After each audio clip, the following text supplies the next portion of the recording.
बरं, आपण जेव्हा या क्षेत्रात येतो तेव्हा अशी काही मंडळी असतात जी आपल्याला सपोर्ट करतात, हो, अतिशय दिलके करीब असतात. हो. अशी मंडळी कोण होती तुझ्या आयुष्यात? फॅमिलीतलंच सांगेन जास्त करून. माझे वडील सगळ्यात पहिली गोष्ट, माझी आई सुद्धा. खरं तर माझी सगळीच फॅमिली, म्हणजे माझा दादा वहिनी सुद्धा असतील. मी इकडे असताना ठाण्यात जेव्हा त्याच्याकडे असायचे तेव्हा त्याचं लग्न झालं नव्हतं आधी. मग तेव्हा मी काही कामांसाठी जरी जाणार असेल वगैरे तरी तो माझ्यासाठी लवकर माझी जास्त झोप होऊ दे ह्या उद्देशाने आधी पाणी गरम करून ती बकेट भरून ठेवायचा गिझरची, मग मला उठवायचा. सो अशी काळजी घेणं असेल की कशासाठी सपोर्ट करणं असेल, या सगळ्या बारीक बारीक गोष्टी आहेत खरं तर, पण या खूप जास्त मॅटर करतात माझ्या आत्ताच्या म्हणजे माझं असण्याला ओव्हरऑल.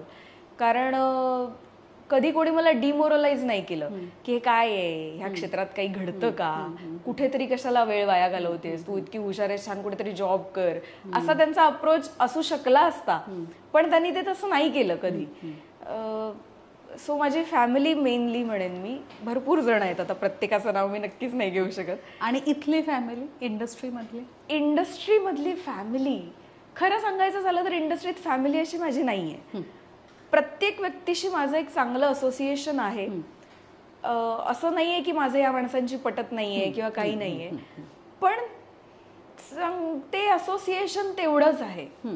म्हणजे असं प्रत्येक प्रोजेक्टला कोणी ना कोणीतरी भेटले आहेत की जे खूप जवळचे आहेत, जे अतिशय आपलेपणाने काही ना काहीतरी करत असतात माझ्यासाठी.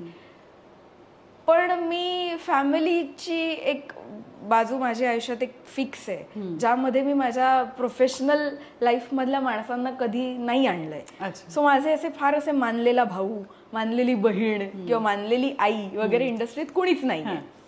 आणि समहाऊ माझं पहिल्यापासूनच तसं नसल्यामुळे मी त्या झोनची कधी नव्हतेच. त्यामुळे मी असं माझं रिलेशन असं आहे की तू माझा छान मित्र आहेस ना, मग तू माझा अत्यंत जवळचा मित्र आहेस, माझ्यासाठी माझा दादा आहे. सो मी हे नाही करायला जात. अर्थात मला सख्खी बहीण नाही, पण मला वाटतं की माझी एक छान मैत्रीणच असावी. बहीण नको मला, नसली तर नाही, एवढं काय आहेत ना बाकीच्या बहिणी. सो माझं असं नातं कधी नाही झालं. पण नक्कीच मला खूप चांगली माणसं मिळाली जी आज मी एकटी जरी असले मुंबईत तरी मी हाक मारल्यानंतर माझ्यासाठी खरंच धावत येतील.